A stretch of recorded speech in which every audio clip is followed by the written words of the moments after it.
नमस्कार दोस्तों, आपका स्वागत है हमारा चैनल BFC एल्बम न्यूज में। दोस्तों वीडियो को आगे देखने से पहले लाइक कर दीजिएगा और चैनल पे नए हैं तो सब्सक्राइब करके बेल वाले आइकन कॉल पे सेलेक्ट क्लिक कर लीजिएगा। दोस्तों इस वीडियो में हम बात करेंगे भागीरथ पाठक के एक नए सॉन्ग के बारे में। जी हाँ दोस्तों, भागीरथ पाठक जिनका तस्वीर आप लोग स्क्रीन पर देख पा रहे होंगे, जिसमें पावर स्टार पवन सिंह से मिले हैं। दोस्तों बता दें कि इनका काफी शानदार सॉन्ग आया है और इसके बाद में खुद भागीरथ पाठक कुछ बोले हैं, उनका वीडियो क्लिप देख लीजिए और इस वीडियो को हम एंड करते हैं। आप लोग वीडियो क्लिप देखकर बताइए आप लोग।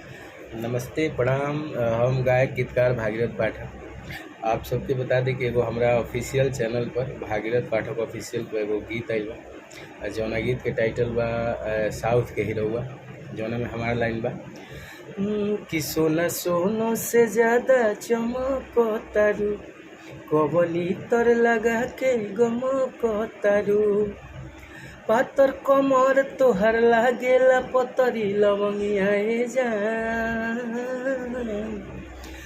तो शिल्पी हमारे साथ गौले बड़ी, उनकर लाइन बा अरे कि फेल बड़े साउथ के हीरोवा रउआ आगे जान, आ सेज पल गौला बिना लंगिया ना अंगिया लागे जान।